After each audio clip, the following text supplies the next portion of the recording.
High, আপনি Tania right?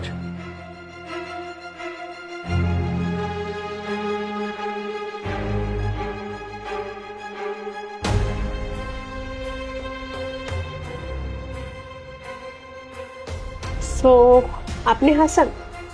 জি, তবে আপনি কিন্তু ছবি থেকে বাস্তবে দেখতে অনেক বেশি সুন্দর। ও রিয়েলি? আই থিঙ্ক আপনি কিন্তু ছবির মতোই দেখতে। এনিওয়ে, কি খাবেন আপনি? চা, কফি আর শেক?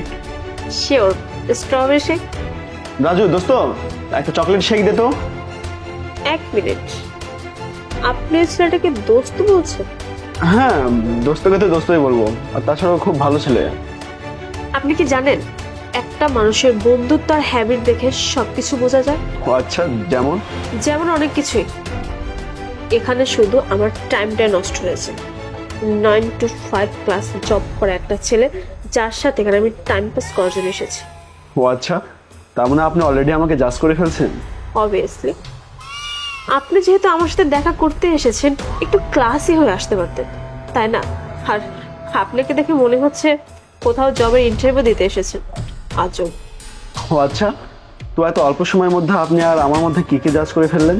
অনেক কিছুই করতে পেরেছি। আমার তো মনে হচ্ছে আপনি স্টাডি কমপ্লিট করেছেন কোনো সরকারি স্কুল অ্যান্ড কলেজ থেকে।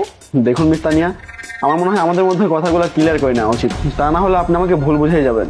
না না, ভুল তো আমি তখনই ভেবেছিলাম যখন আপনি রেস্টুরেন্টের কথা বলেছিলেন। আর এখন তো দেখছি রেস্টুরেন্টের ওয়েটার আপনার ফ্রেন্ড হয়। আর আমি এখন কি মনে করি জানেন, রেস্টুরেন্টের যে বিলটা হবে না, সেই বিলটা অনেক কম নেবে, কারণ রেস্টুরেন্টের ওয়েটার আপনার ফ্রেন্ড হয়। লিসেন, আপনি কেন হাসছেন? হাসার তো কথা আমার, কারণ আমার মা বাবা না জেনে না শুনে আপনার মতো একটা ফাটকা ছেলের সাথে আমাকে দেখা করতে পাঠিয়েছে। ওকে ঠিক আছে, তাহলে আপনি একটা কাজ করুন, আপনি আপনার মায়ের সাথে কথা বলে ক্লিয়ার হয়ে নিন, আমি কল লাগিয়ে দিচ্ছি।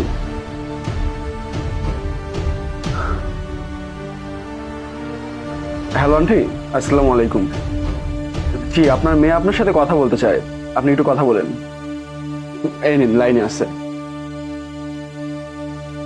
আরে বাহ, আপনি একটা আইফোন অ্যাফোর্ড করতে পারেন না? খুবই ভালো কথা।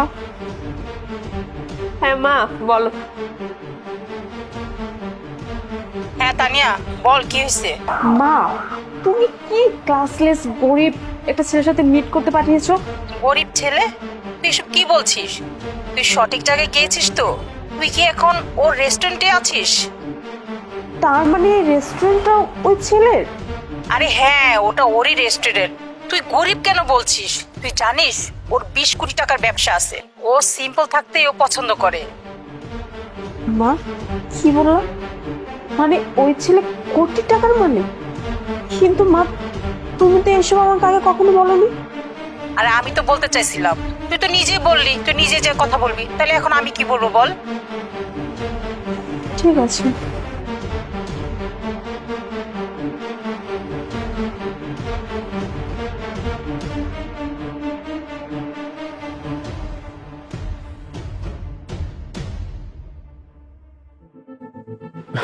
এই নিন আপনার chocolate shake, and this food are so delicious, you must try. এই যে আপনার ফোন, আর থ্যাংক ইউ। একটা কথা, আপনি তো আমাকে বললেন না যে রেস্টুরেন্টটা আপনার? ও হ্যাঁ, এই রেস্টুরেন্ট তো আমারই। কিন্তু এটা তো আমাকে বলতে পারতেন, তাই না? কি করে বলবো? আপনি তো সেই শুরু থেকে আমাকে জাজ করা শুরু করে ফেলেছেন, আপনি তো আমাকে কথা বলার সুযোগও দিচ্ছেন না। কি বলবো আপনাকে, আসলে আমিও না একটা বোকা, মানে না জেনে হুট করে আপনাকে জাজ করে ফেলেছি। I am sorry. না না, ভালোই হয়েছে, এসব দেখে আমিও আপনাকে খুব ভালোভাবে জাজ করতে পেরেছি। সরি। দেখুন মিস তানিয়া, আপনি আর আমি আসলে অনেকটা আলাদা। আর হ্যাঁ, আমি ঢাকা ইউনিভার্সিটিতে পড়াশোনা করেছি, আর তাছাড়া আমি তো এই দেশের একজন, তাই না? এখানে সিম্পল ভাবে থাকা আর গর্জিয়াস ভাবে থাকার মধ্যে পার্থক্য কোথায়? আর আমার এমনিতেই সিম্পল ভাবে চলাফেরা করতেই খুব ভালো লাগে। কাউকে ইমপ্রেস করার জন্য আমাকে চেঞ্জ হতে হবে এটা আমি কখনোই চাইবো না, আর আমি কখনো এভাবে নিজেকে চেঞ্জও করতে পারবো না। আর হ্যাঁ, কাপড় তো শুধুমাত্র মানুষ নিজের শরীর ঢাকার জন্য পরে, আর ক্লাস ক্লাস তো নিজের পরিচয় তৈরি করার জন্য করে, তাই না? দেখেছেন, আপনি কিন্তু এই কথাগুলো আমাকে অনেক সুন্দরভাবে বুঝিয়ে দিয়েছেন। এই জন্যই আমার মা বাবা আপনাকে অনেক বেশি পছন্দ করে। হ্যাঁ, আঙ্কেল আন্টিকে আমি অনেক পছন্দ করি, কিন্তু আই উইশ যদি আপনার জন্য আমি ওর সেম কথাটা বলতে পারতাম। I mean it's no Tania. All the best and keep hunting, okay? আর হ্যাঁ, আপনাকে এই রেস্টুরেন্টে কোনো বিল দিতে হবে না, because it's on the house. ভালো থাকবেন। লিসেন, আল্লাহ হাফিজ।